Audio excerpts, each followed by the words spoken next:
Hello, class. I want to talk about scenario and tasks for usability study.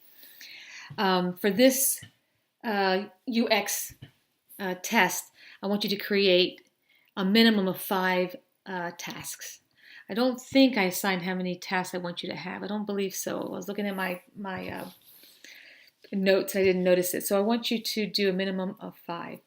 I have a link here in Blackboard. This is actually in your weekly course content. You see remaining weeks, build your website, do usability tests. If you go in here, there's all my lectures are in here. I've got lecture 1 on consent forms, 2 pre-test interview. This one here will be lecture 3, and that's on your scenario tasks. Everybody should have post on discussion board a practice example of a scenario and task. I think I have a few students still waiting to hear from their example. Some of you got them pretty good. Others had to tweak a little bit and asked you to do another one, which you have, and they look good. There is a great website that provides a template for putting together scenario tasks and also explains the importance of it. And you'll see it over here.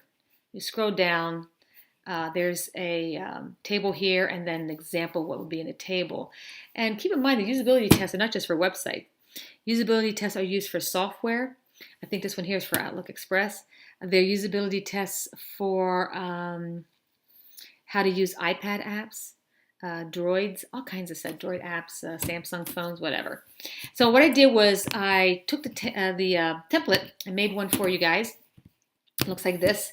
You will use this to do your scenarios, and you will add this to your usability test paper. So I have an example of a scenario, and then I have your 5 tasks. You're going to fill these tables in. This is going to help you define your tasks and why you're creating them. What is it you want your user to be able to do? I use an example. I just made this up on top of my head, a shop that sells car parts. So the first section is you actually put down your scenario. This is what the user is going to see. They're not going to see none of this.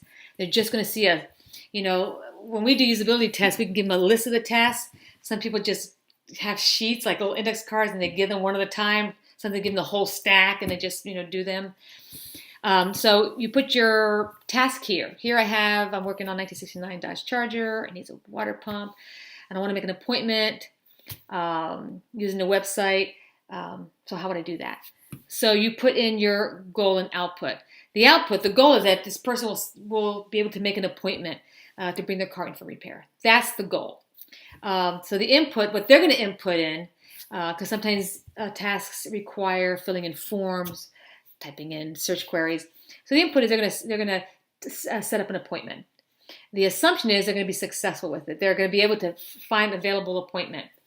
Now the steps is what you know based on your design. You designed that website. You're saying, okay, for them to do this task, they're going to do X, Y, and Z. 1, 2, 3, 4, 5 steps. So you list it. They're going to go to the contact page. You're going to select the appointment calendar. They're going to type in a date and time to bring the car in. And they find out the date because of the way the particular website here, it actually gives you all this information, like it spits back, yes, there's an opening. So the date and time will be set, they make an appointment, and then the user receives a confirmation. So the success criteria is appointment has been made and confirmation set. So the input is setting an appointment, assumption is going to be successful, and the bottom line is that they're going to be successful by setting up the appointment and getting confirmation email. Now the notes are your notes. Here is where you observe the user. You are to take notes, and you can use a notebook and type this stuff in later, but you're going to observe the user. Do you see them leaning forward or sitting back? Are they resting their head and going like squinting their eyes or going trying to find it? Or they're like bam, bam, bam, they went right to it. You're also going to keep a timer. So use your smartphone or a stopwatch, whatever you may have, and as soon as you say to the user, you can begin the first task, you hit that timer. And then you track and see how long it will take for that person to do the task. 10 seconds, 15 seconds, 45 seconds, 52 seconds, 1 minute. You determine when you think, but there's no way they're going to find this information. So if it takes more than 2 minutes, you should tell the user, that they can stop and go to the next. Not to worry, that's okay, go to the next task. That tells you that that was a failure. It's not like you failed terribly, but it means that the way you designed the website to find this particular information, this particular task to do this, there's something not right. It's not designed right, or it's not clear. Could be the language, could be the navigation bar, it could be anything, but you need to know that, because all of these tasks is going to build your usability test. You're going to explain how long it took to certain tasks, where the difficulties were, where it was easy, and you will have a post-interview too with the user. You'll ask questions also about the task, and we'll talk about that later. So this will help you formulate your scenarios. What I want you to do is, I don't want you to overthink this or get like, oh, I never did this before, I don't know how to do this. Get that out of your head and make this like a game.